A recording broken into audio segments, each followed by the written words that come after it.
How's it going, Aaron? It's great to get you on the podcast. I think we've been trying to plan this thing for a while now, and finally the stars aligned and we're able to get together. It's great to be here. And the funny thing is, it's no less relevant than when we started planning it. So things just get more and more exciting out there. Right, yeah. That's the interesting thing about security. It's evolving every single day. Tomorrow there could be a 0 day that comes out, knock on wood, right? That now we're all working, through the weekend and into the coming weeks, 24/7 a patch. But luckily, that hasn't really happened maybe in a year and a half. Man, I really need to knock on some wood here. Like, I'm really playing with fate here. Yeah, it's interesting. I've spent a lot more time with folks that are looking to get into the cybersecurity profession, from other angles and other parts of their career. And one of the things that's been sort of telling for me is how much people are bringing fresh ideas and fresh way of thinking about vulnerabilities and exploits that aren't always technical. It's not always, deep understanding command line interfaces and intrusions of sorts. It's oftentimes just human properties, and thinking like a bad actor thinks, or as particularly in this field of social engineering and the like it's just become too easy to interfere and sort of take over someone's account or gain access to a network using really non-technical means. And so, as security practitioners, things certainly are evolving, and that it's not all technical security stuff, so to speak. Yeah, it's interesting because the field is evolving in a way to be more appealing towards the social side of people, the human side of people, because the technical controls are all in place. They're there. They're working. They probably even tried to poke around and get past them, and they couldn't. Right. So now it's time to appeal to the human side of this factor, and it's a difficult thing to kind of ingrain into people. Every once in a while, something will happen with my own personal accounts and whatnot, right? And I'll think to myself, like, I need to like almost retrain myself. And I live in this environment, like I live in this field. It's a really interesting place that we're going, that the attackers are kind of extrapolating on, I feel. It was one of the things that was very formative for me when we started NameTag. Was at the start of the pandemic, I had a bunch of friends and family members who had their identity stolen. I started, I'm going to be a good friend and be a good son. Like, let's jump on the phone. Everything had moved digital and you couldn't go in person. And we said, let's figure out what happened. And we'd call these companies and they say, well, before I can help you, I need to verify you with security questions. And they would sort of ask these bizarre things that were either wildly simple or silly and complex. What street did you live on in 19 whatever? Or, what's your favorite color or your pet's name? And sometimes it's even just, what's your email address? I need to, quote, verify you. And you're like, how is this keeping my account secure? And, as a professional, that drives me crazy. But I think it drives all of us a little bit crazy. And in that context, at that time, what had happened is someone else called before we did and answered those silly questions and was able to take over our account. And that had nothing to do with the strength of encryption or, MFA protections or other things. It had to do with simply social engineering or answering silly questions to a human. And that is very much a social science, more so than really even a technical one. Yeah, that's a really good point. When you bring up social science, I feel like it's almost like it's a different wing of psychology or something. I took one psychology class in college, right? So I'm really prepared to talk about it. But, it feels like a separate section of that field almost, because you're appealing to the person's, social aspect, right? They want to help you. They want to be a help overall. They want to get you the information that you need and whatnot, right? And so they have to go through this stupid process that their company put in of, answer this, question of like, what's the maiden name of, your grandma or whatever it is, these things are all readily available online. Like there's actually like very little that we can do about it. Like it's all relatively out there.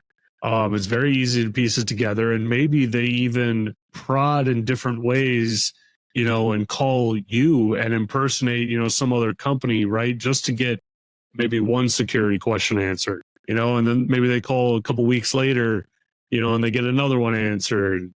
It, it's a fascinating area, but we're going into a place where, it becomes impossible to defend against, I feel. Yeah, fraud and bad actors are out there doing social engineering, right? They're using these techniques. They're looking at data that was released in a data breach by someone else or is publicly available or on a social network. And they're using sort of the human fallibility in a way to even earn credibility, right? It's, what's your manager's name? I was on vacation and we just had a reorg and gosh, I'm not even sure who I report to anymore, but now I can't access my email. I've just got to get back in, right? It's kind of thing that's sort of relatable. And ironically, if you go to work at any sort of support organization, customer support, IT help desk, you probably like helping people. It's probably sort of a core requirement of the role. Yet you're often part of the responsibility is to be this identity detective. And your job is really to interrogate someone when they first call you to sort of identify who you're speaking with. It doesn't work on either side. It's frustrating on both sides. And then you're supposed to very quickly switch over to, great, now how can I help? I mean, the chance of someone walking away and having a good experience out of that is slim, and it's just not working. Today's techniques are not working, and these bad actors are now increasingly armed with new tools like AI deepfakes and other things to further social engineer and to further trick these sort of well-intended support reps. It's a mess.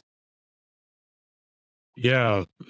How are you seeing AI kind of change the game with this? Like I feel like almost every episode I do now, we talk about AI. And it's not me trying to bump the numbers of the episode or get into some algorithms, right? Like I think my audience knows like I'm terrible at that part.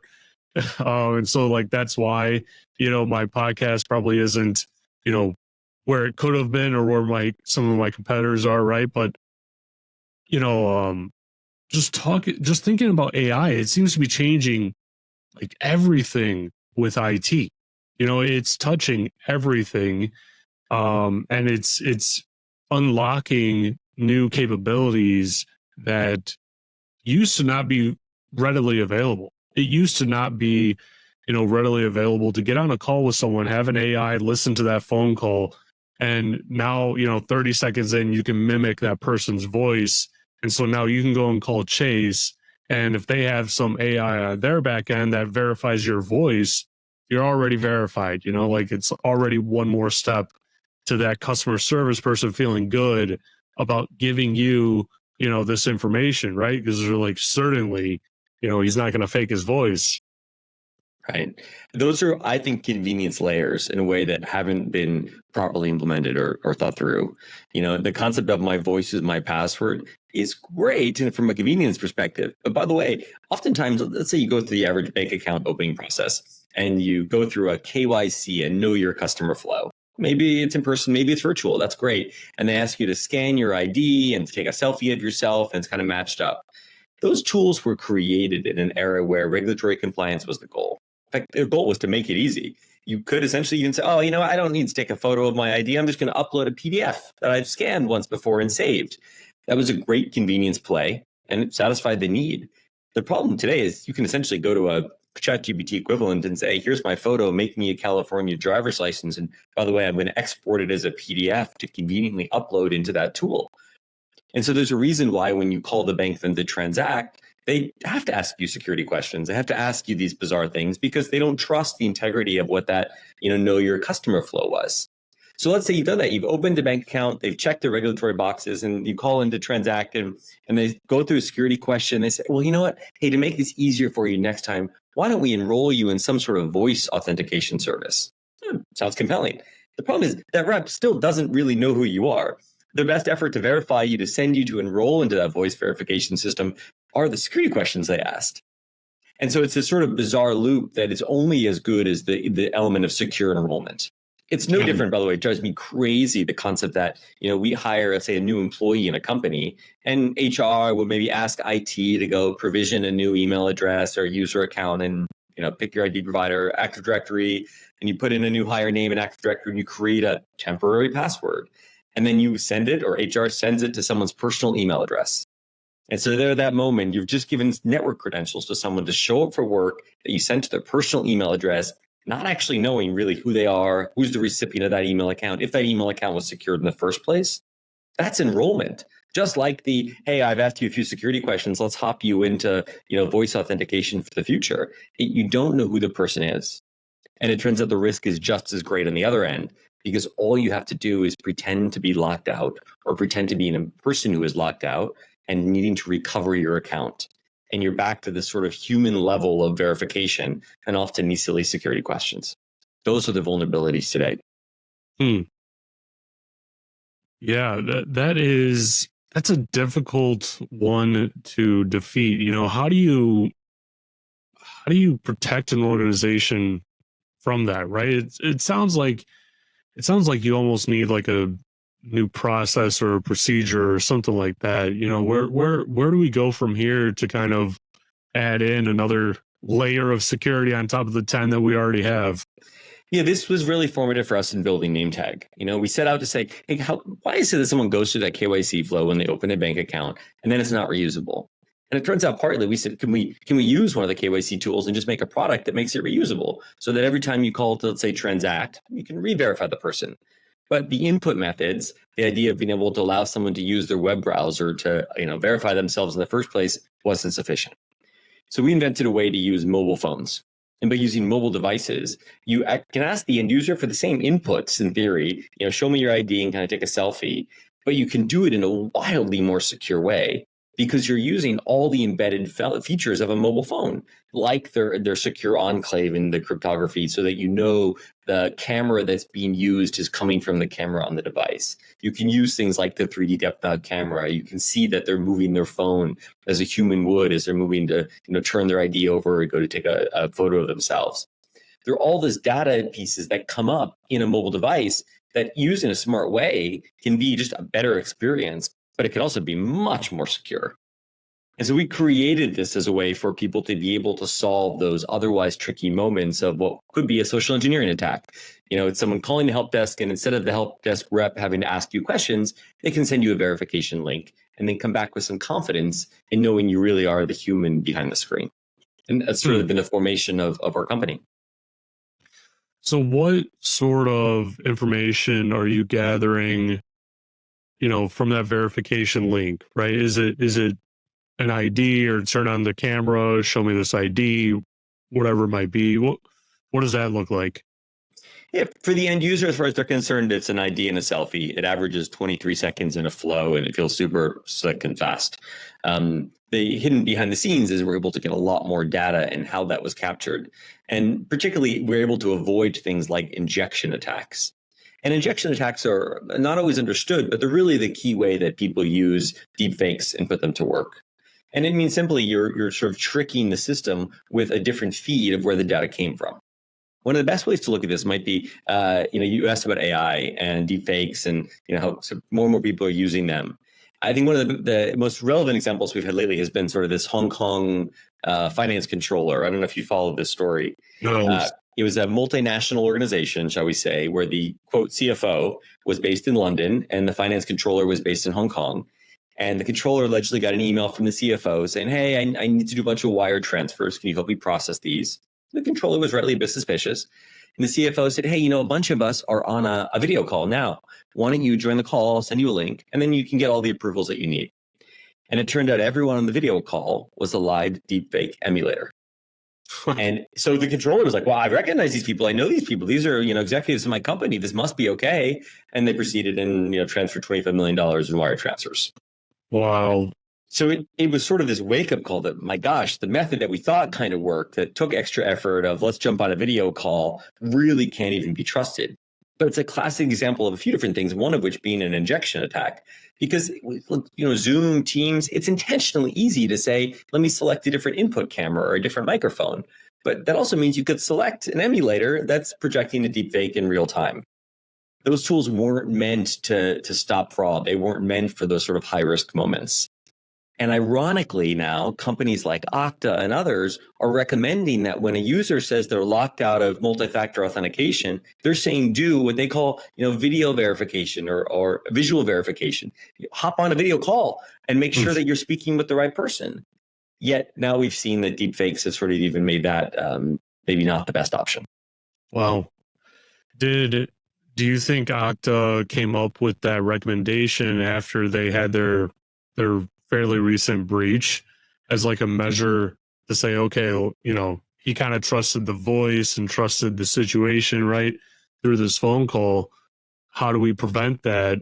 Uh, Video would probably be the next logical step, but with deep fakes out there, it's like how do you take it a step further? Because the same thing will happen. Do you think that that's what prompted it? Well, this is the challenge, that MFA itself is secure, but MFA has this glaring kind of side or backdoor. And it's this concept that all a user has to do is claim to be locked out. And things exist, self-service password reset exists. Great. We'll email your personal email address and reset a password. But secure self-service MFA resets hasn't traditionally existed. We've just brought it to market at NameTag as a way to surround your existing, Okta, Duo, Microsoft Entra implementation, because it's a glaring hole. It's this concept that when a user is locked out, they shouldn't even have to contact the help desk. But traditionally, the only way to reset your MFA is to contact the help desk. So we now take them through a flow that says, hey, what's your work email address, for example? Let's go through a NameTag verification flow, verify your identity, and then we integrate directly with that MFA provider to let the user reset their MFA credentials. So it avoids a ticket to the help desk, avoids that call, and avoids the risk of social engineering. But by the way, it makes it way faster and frankly, way more cost effective because support tickets themselves are pretty expensive.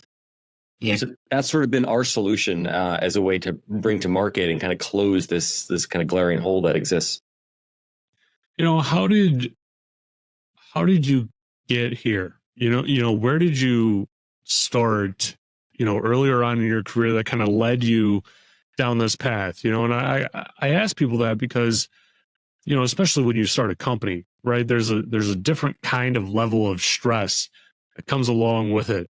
And I feel like people that haven't started a company, haven't tried to do anything new, don't really understand that, because you're kind of locked in this 9-to-5 bubble, and it's safe, it's secure. Every once in a while, people get laid off, but you find another job.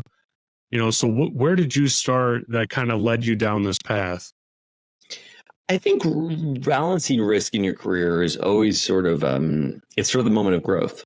And so finding that balance that's right for an individual person is hard, but it really matters. And it might be right at different times in your life. But fundamentally, to grow as a person, you kind of have to leave your comfort zone. And so the degree to which you leave means more risk, maybe, but more opportunity for growth. I think that's something that kind of everyone thinks through and struggles with and has to balance at different points in their life. I spent 14 years at Microsoft. I started in product. I worked in Redmond in kind of Seattle headquarters. I was the first product manager for Office. Back in the day, there were individual apps. We said, how do we make it something integrated? We called it the system. You'd now probably think of that as 365. And I love that because it let me work with so many different teams and kind of reposition and bring together a product that was already being used by so many people. But the rest of my career was outside the US. And I focused a lot on helping Microsoft expand into new geographies. Ultimately, that meant opening, 31 new offices, kind of who was the first person, who's the third person in a given country. I spent a couple of years in Brazil. I spent 5.5 years in China, all kind of new markets, all trying to build stuff where it didn't exist before. And so I had this opportunity to work in a big company, but to kind of do new things and to do things that, frankly, were risky. They're risky for me. They're risky for the company. They were hard. But I grew a lot from taking on those risks. And it was the right time for me in my career and kind of what I wanted to do in my life at that time. And I love Microsoft. I love the mission. I love the people I got to work with. I love the reach. I left Microsoft eventually because I wanted to be more entrepreneurial. I felt like I had hit an entrepreneurial kind of max, particularly after building the business in China. I went to run a company that was based in the UK, sort of private equity owned, focused on helping companies do cloud migrations. We were AWS's sort of first and largest partner in Europe. And then it was in doing that, and it was particularly in a lot of my work outside the US, where so many of the companies I spoke with had very similar challenges. And a lot of them were large enterprises thinking about how to use technology in new ways. And security just kept coming up over and over again. As much as employee growth, employee loyalty, customer loyalty, kind of the business trends that relate to, maybe having a security vulnerability or not, making customers feel like the platform they were using was secure. And so I got really passionate about this area, about security, and I knew I wanted to solve something around it. And then it was sort of that start of the pandemic when I had this personal frustration that kind of just hit the max of, why do I call people and they not know who I am? And yet the only thing separating the safety of my account is our answers to these silly questions. Like, there has to be a better way in this modern time to verify sort of the human behind the screen. And I was able to assemble a really great group of other folks who were, a lot of them with great security backgrounds and a lot of creativity. And we're able to invent something new in this space that, frankly, it's using identity as a way to make the perimeter more secure. That's fascinating that you kind of started at Microsoft, right? And now you're doing all these different things. You're living all over the world. Do you think that type of personality is pretty common at big tech? I ask because you're thinking outside the box. You're open to the unknown. You are a bit more comfortable with being uncomfortable, right? And to a lot of people, that's pretty scary. Like I, for instance, right? Like I love Germany, right? So I love going to Germany. I have been there far too many times. I'm neglecting the rest of the world. And so like, that's why I'm like forcing myself to go to London this year, but I'm like, well, maybe I'll stop in Germany too, but that's a difficult thing. Not everyone thinks like that. And where do you think that mentality came from, even for you to, be comfortable in that situation? Because that is a challenging thing, especially when you're starting a company in other countries. That's probably the most challenging thing that I could think of. There are a lot of, sometimes I feel like, we're still doing like bits and bytes and so forth. We're not saving lives. We're not medical doctors. Like, there are other really important fields out there. Of course, yeah. For me, because I took risk and then grew through it, I got stronger, right? I was that concept of taking risk and leaving your comfort zone, and then your comfort zone kind of expanding a bit. And so as I did that more and more and more, it just kind of kept expanding. And I think there is a role in any organization for people that have different styles and different ways of working. And typically, I'd say larger companies, one of the benefits is that it's not going anywhere. It's very much built with redundancy in mind. That also means the impact of one person is intentionally a little bit less, right? One person you can't bring down a company, and one person can make a big difference, but it's not going to radically transform a company necessarily. And in general, I think that's something just a large organization gets. The more, that's part of its strength. That's part of its value proposition. But when you have large companies that are constantly trying to innovate and they're trying to grow in new markets, you want a mix of personalities. You want a mix of styles. You want some people that are a little bit more comfortable trying new things and taking risk and leveraging the foundation a company has and growing into new areas. That's how you sort of stay relevant. And I think we need it. I think tech is sort of a perfect platform because tech is such an industry that's changing so much that when you have these particularly larger tech companies now, all of the big ones we think about, they continue to evolve. They continue to sort of push the boundary and come up with new things and stay relevant. And that's because they have a varying degree of kind of styles in the company and divisions and product areas and ways to invest. Some of it's optimized and some of it's kind of invent. And I think you need that balance. Yeah, it's fascinating with the tech industry because it's kind of like a universal industry, right? I could take my skills and go to Europe, right? And there will be companies there that need exactly what I know, exactly my experience and whatnot. And maybe it'll be a different opportunity. Same thing if I go to Russia, maybe, there's some challenges with that, of course. Same thing with China and whatnot. But it's an industry that, translates very well, I feel. Is that the same way that you look at it as well? Yeah, I think when you think it's kind of like language, right? When you have an underlying language, it's easier to communicate and do things. And certainly language of code in certain platforms and others, you can learn a new platform, but language of code is a little bit more universal. I struggle with still a bit of Western alphabets and other things, not perfectly. But yeah, I think you're right in a way, because there's some commonality across. And a lot of that also has to do with the infrastructure out there, right? There's a set of large cloud players. So you think, okay, well, I'm going to develop skills in how to write or publish code to certain platforms and evolve them and tweak them and optimize them. Great, there's sort of a handful of them out there. They're almost like a language themselves. So if you know how to work in AWS, Azure, GCP, maybe Alibaba, pick a few, and it turns out some of those are more similar than others to each other. You can kind of have impact and work in a lot of different places. But there's still a huge opportunity for culture relevance. How does it work? How do systems work? How do people and humans interact with machines in different ways in different geos? What are local regulations and things you need to work with? What are the problems you're trying to solve for? And more interestingly, as tech just sort of permeates different industries, it's really a lot of opportunity for industry knowledge. What's happening? How do you apply tech to automotive or healthcare or financial services? It means you need people who understand tech, and you need people who understand those given industries. And when you can bring those different sets of minds and experiences together, that's where I think you really can have fun in transforming whole industries. Yeah, it's a really good point. I kind of got my start more in the financial industry. And ever since then, it's just financial institution after financial institution, that, is trying to poach me from the last one.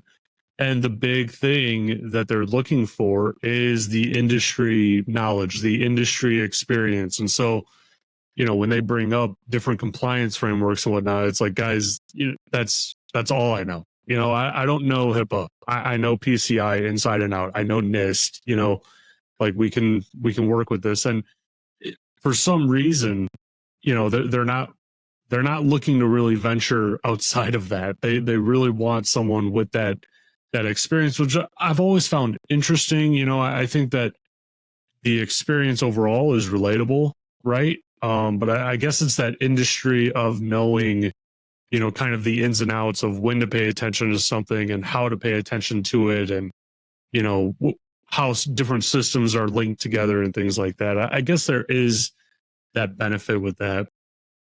When you're starting a brand new company, brand new methodology of securing, this process of gaining access to an account, gaining access to, personal information and whatnot. When you're starting that, how do you manage between building the product yourself, hiring the right people, and then splitting your time with finding the customers to pay those right people, to balance it all? How do you find that balance? Are you the person that is building it from scratch, or are you the person, writing it down and trying to be like, okay, this is my vision, let me go find the right people? What does that look like? The reality is all of those things matter, and you have to kind of find a way to find the right blend, so to speak. Interestingly, the CEO role, my second company is sort of CEO. You're constantly typically the problems are things that land on your desk. Typically it's, hey, something didn't work, or this area needs more attention. And so you sort of wake up every day, and you can have an agenda and things that you're trying to solve for, but you're kind of also helping to solve problems. And some of those could be, people issues, or we need more resources on this, or gosh, this customer's doing great and they want to 10x what they're doing with it. They're all things that typically the system can't process on its own, which is sort of fun, exciting, a little bit randomizing at times. But you are kind of chief problem solver in a way, for lack of a better term. For me, the focus has always been on finding great people and building great culture. And when you have great people and you have great culture, that creates an environment where all the other things you talk about can happen. You can invent new things. You can solve problems. You can think about scale. You can be empowered to sort of solve a problem on your own, sort of on behalf of the company, without needing to involve, let's say, me or my role in things. And so as much as possible, I always strive to say, let's find great people who are good at what they're doing, be clear on sort of what we're trying to achieve together, be really good at listening. It's something I'm passionate about. I wrote a book on the importance of listening, because when sort of employees in an organization feel like they're heard, like their opinions matter, then they're often carrying that to how they engage with customers. And when customers feel heard, they often feel respected. By the way, it can be a great source of ideas and feedback and features and what to go build next and how to evolve it. And so one of the things we've tried to put a big focus on is sort of that culture of listening at NameTag. How do we listen to each other? How do we make sure we're open and respectful to different viewpoints and feedback? But then we carry that to often how we're engaging with our customers. And frankly, we've been so shaped by that, by customer feedback, by customer ideas, that it's really helped us to differentiate on the market. Yeah, that is, that's a huge skill set that I feel like everyone in IT should be learning in the beginning of their career when they're on the help desk is, listening to understand, not listening to respond. And it's interesting because all through school, you are listening to respond the entire time. There is no understanding. It's like you understand the topic and you're listening to respond based on the information that you know. But when you flip it and you're on help desk, it's really important that you understand the problem, that you understand what's going on. And I always, go back to this example where, I was working with different federal government agencies and whatnot, and they're very cagey. They don't really tell you a lot of things over the phone, especially if they've never met you in person. They're very cagey with you. And they always wanted this certain feature in our product, but my VP and the developers and the engineer that used to run the product, they had a wrong understanding of why they actually wanted that feature. So when I went on site for the very first time, they're asking about it, and I was like, guys, you always ask about it. Apparently, this is my first time on site, but I've heard that you bring this up a lot. Well, why do you bring it up? And they said, well, don't you have other customers that ask for it? And we're like, no, we actually have no other customers that ask for this feature. And so that's kind of why we just push it off. We kind of need to know your reasoning behind it. And if it provides value, it's an easier sell for me. And they told me about a time when, a very legitimate emergency happened and they had no clue where it took place. And so there was a lot of chaos because this is a federal agency in the middle of the mountains in West Virginia. It's a military base without it being a military base. They don't have outside resources from local fire departments, and they can get that help if they want it, but it is all on site, and they explained the situation to me, and I said, oh, that's a life or death situation that we didn't account for. And the product that I was working with at that time was, a E911 solution, right? So when someone dials 911, it gives exact location information. And this was a situation that we had never worked through before. And so when I took that back and I brought it up to my VP, he said, oh, we need to build that in. And literally 2 weeks later, it was in, and I was flying back out to this client to put it in because now he understood. He said, oh, this is a gap. Like, this is a very real gap. I wish that they would have just told me this 2 years ago, like several years ago. I wish that they would have just told me, but they're so cagey. If you're not cleared, they won't even let you be on the phone with them. Like that's how this place is. And so, I always took that away as kind of even bringing that into my security engineering. Why do we want this solution? What's the problem that we're actually trying to solve? And before I give anyone, consulting advice, I want to hear the problem. What are you trying to solve with, whatever solution? And we'll go from there. It's a really good skill that everyone really needs to learn. That's a really thoughtful story and example. One of the things I take away from what you shared is the importance of building trust, because it's very difficult to have a healthy relationship in any part of life if there's not trust. And like you described, showing up in person and being there and showing your genuine curiosity to understand the problem, eventually even following up and saying, hey, look, we made progress on this and did it. You probably continue to earn a lot of trust. I'm sure your relationship continued really well from there. And I come back to, it's very difficult to build trust if someone doesn't feel respected. And one of the best ways to feel respected is to listen to them and truly listen and truly be curious and want to understand what they're saying. And so I think you're absolutely right. And in all aspects of what you described in that flow, even the fact that you went back to your manager and said, hey, I have I've heard this, and they listened to you, is a really great cultural sign. And that's probably why you were able to adapt and kind of give the customer what they needed and probably stay ahead of the market. but it's because you knew that you would be heard, and you went out with that same sense of curiosity to listen to your customer. It's a great story.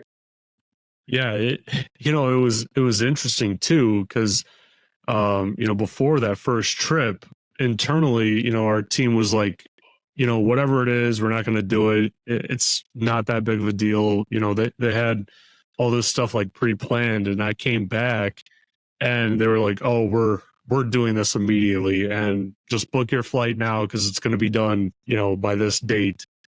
But it did build a significant amount of trust with me and that customer, because now they were more comfortable with maybe not sending me log files, but they'll get on the phone and they'll tell me what the error is, right? Like I'll have to walk them through it, of course, to a a nauseating extent of, when you say space, I don't mean type the word space. I mean hit the space bar, right? Like that's the kind of specification I have to tell these guys that I'm on the phone with. And of course the agency does that purposefully, because they want someone that, if your product is based on Linux, well, we want someone that's never even seen a Linux terminal before. Good luck. It's not on him. If it fails, it's on you. They do that purposefully. But it kind of, that experience kind of took my standards and expectation of customer service to a totally different level, right? And even now, even today, right, when I experience like really poor customer service, it like pains me to such an extreme extent. It's like, come on, guys, you could do so much better, and it would provide such a better, more enhanced experience. That's just me, right? Do you take that, and do you really run that into the culture of your company as well? Because I feel like that is also something that a lot of security companies miss.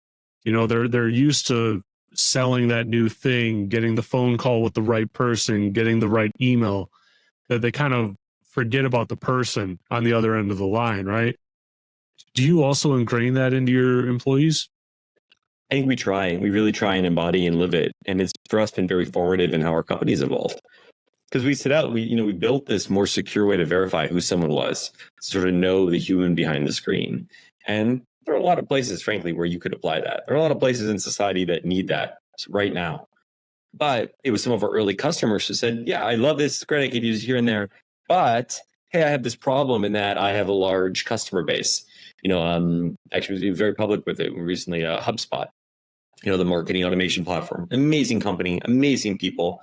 And their CISO, Eric, said, we want to further protect our customer accounts. We're rolling out MFA to protect our customer accounts.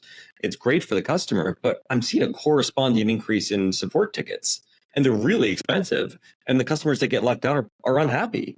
Right? And yet we have to do the right thing and protect their account, because if we let the wrong person into someone's account, that's our credibility on the line. That's impact to our customers. And so I said, hey, can we apply this technology you created as a more secure way to do these sort of MFA resets or account lockouts? And we said, oh, that's actually really clever. But that was from listening. That was from building trust and having the strength of that relationship, where Eric felt comfortable bringing that to us. We felt we were there listening and hungry and eager to learn. And it only expanded from there, because it went from giving their tool to their help desks, so that their help desk agents had something, higher caliber and higher fidelity to know who was behind the screen. But also, actually, now they've integrated into their product. So if you're a HubSpot customer and you go and you say, hey, I'm locked out, I need to reset my MFA, it takes you to a screen and says, would you like to contact support? This might take up to 48 hours, or would you like to do it immediately and use NameTag? And it's super cool, and people use it and they love it, and it's totally changed the game, and them feeling like they're having a good customer experience with HubSpot, like HubSpot cares and protects their account. And by the way, it saved HubSpot a ton of money, because they don't have as many support tickets from all these users who are locked out.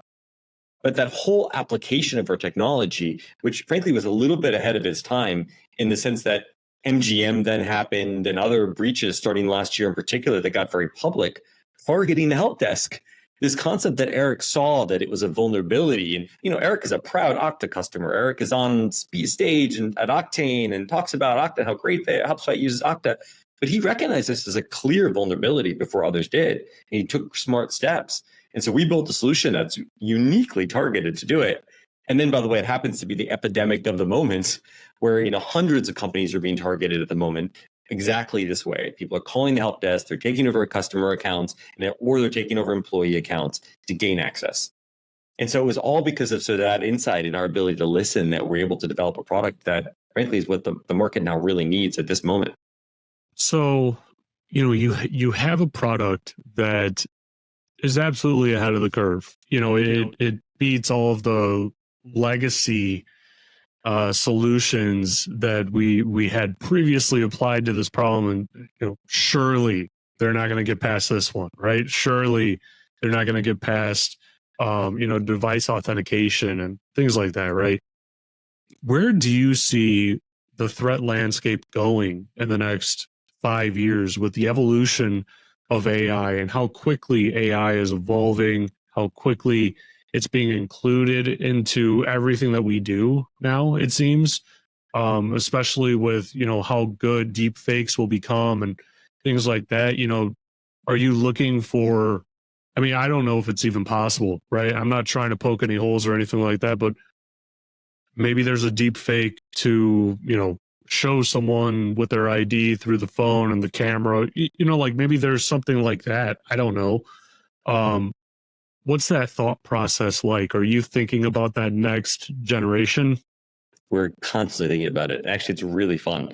It's actually really fun to the degree to which we've seen very bad actors repeatedly try and get through. And they're testing us and we're learning from them. And so we do a lot of analysis on those. We learn when we're successful, what did they try? And often it spurs new ideas for new anti-fraud techniques that keep us ahead. And so, there are examples of ones that we've invented now 2 years ago that we're now seeing come into market of people trying, and we're thrilled. We're like, wow, that worked. But the team feels really successful. Wow, we stopped something. We're a couple steps ahead. But I'm a firm believer that AI alone cannot defeat AI. Now, we have a problem in that bad actors are using AI more than good actors are to prevent it. However, I feel there will always be an arms race of AI versus AI if those are your only tools. And so our thought process is we need to take broader tools that are proven that exist in the market, like cryptography, like biometrics, like the technology behind mobile devices, and AI to defeat AI. And that alone those are a much stronger arsenal to bring against sort of an adversary who's trying to use a deep fake. If you're using, device telemetry, 3D cameras, the cryptography in modern mobile devices, a whole bunch of things. This is not us updating our AI model to detect a deep fake as fast as someone's making a deep fake. That will always be an arms race. Some companies will inch ahead and then they'll inch behind. We believe you just need to bring more to it. And that's been sort of the foundation of our approach. Yeah, I think that's a really good way of approaching this problem. That's probably the only way that you approach this problem and be effective against it. Out of curiosity, have you seen any patterns of different kinds of attacks against, identity fraud, right? Like maybe I don't know, some group in Poland or something like that, right? I'm trying to stay away from Russia and China because I always say them and now I'm blocked in their countries, but in another region, do you see, this method is typically used from a hacking group in this region? Are you able to see that telemetry, that kind of data, or is it kind of just, spray and pray almost? Everyone kind of uses the same stuff at this point. There's definitely a lot we learn in patterns that we see from fraudulent acts. I'd say there is one group in particular that's gotten a lot of notoriety. They're very public about it, and it's really targeting this current exploit. They go by various names. Scattered spiders, probably their most common, and that's the group, frankly, that impacted MGM. So you asked a little bit about Okta earlier, and it was an interesting timeline because in early August, Okta came out with sort of a blog post and said, hey, we're seeing some concern with customers. We recommend that you be thoughtful about your account recovery workflows. We recommend visual verification. People sort of made note, but it didn't quite ring too many bells. And then by late August, MGM was following the new SEC disclosure rule, which is now impacting a lot of companies. So you have to disclose a cyber incident. And so they came out proactively. The deadline hadn't come yet, but they said, getting ready for this new disclosure law requirement, we're going to disclose a breach that we had. And that was the breach that, we've been hinting at. That was this breach of a bad actor, Scouter Spider, who claimed they went and they researched an employee basically on LinkedIn, called the MGM IT help desk and said, I am that employee. I'm locked out. It was a 10-minute call. They got in, they took over credentials. And as you said, your people couldn't check into the MGM hotels, right? The whole system sort of went offline for days and days. And then that's only continued, right? Then we heard Caesars Entertainment next. Then we heard Clorox. Clorox had something, it was like a 24% drop in revenue because of supply chain disruptions because of this exact attack vector. And so by some accounts, last Q4 alone, this group's targeted at least 230 large organizations. And we're seeing it continue at a crazy clip. Right now, they're particularly active in healthcare and to degree financial services, and sort of layers where they can get more reach. So, storage providers, Okta themselves, because if you can find a way into Okta's support infrastructure, then you can target companies that are using Okta. Sort of getting very sophisticated about going one level deeper as a way to get into many other customers. And so it's crazy. That group at the moment is sort of running wild. We don't quite know where they're from. People thought they were US based. People were surprised the FBI hadn't kind of cracked down on them. The FBI took down, their website a couple months ago. They put it back up. They made references that now they're really going to go wild, except in sort of Russia and affiliated Russian states, kind of implying maybe they have some affiliation there. The truth is we don't really know in a public sense. What we do know is that they're having significant impact, and they're being very successful because there aren't good defensive mechanisms in place. Huh. Yeah, it's the supply chain attacks, they're not anything new, but they always kind of up the ante, right? They kind of there's like these moments in security where it kind of changes your mentality or your thought process with what's possible, with what you should actually be looking at. It's very easy for me to look at my Kenna report and see all these green scores, and focus on, a couple subpar ones, right? And think that I'm secure. But when you start talking about supply chain attacks, it's like, okay, where does this end? Like how can we limit this, because we're a company, we need to buy other products from other companies. They have chips in them. These chips can be compromised, and then take it a step further. Oh, where's the country of origin, right? Oh, it's China. Well, there's a very real percentage chance that there could be a backdoor in that chip that's coming from China, to give them access to your entire company, right? And it's a difficult time, I feel, to be a security practitioner, because right now, right, we haven't had a major breach in 6 months or something like that, right? We're all kind of holding our breath and saying, like, okay, when's that next 0-day popping, right? That is probably even used in the wild right now against very real infrastructure and companies and things like that, but no one knows about it. Where is that thing going to come from? What's it going to do? All these different things. And of course, what comes to mind is these different tool sets, right? Getting released potentially from bad actors within government agencies that open up a whole other can of worms with creating 0 days and problems and things like that. So, in a field that is forever evolving and ever vulnerable to people, I feel like your solution is a step in the right direction that we really need to go to, ensure that another MGM doesn't happen or another Okta doesn't happen.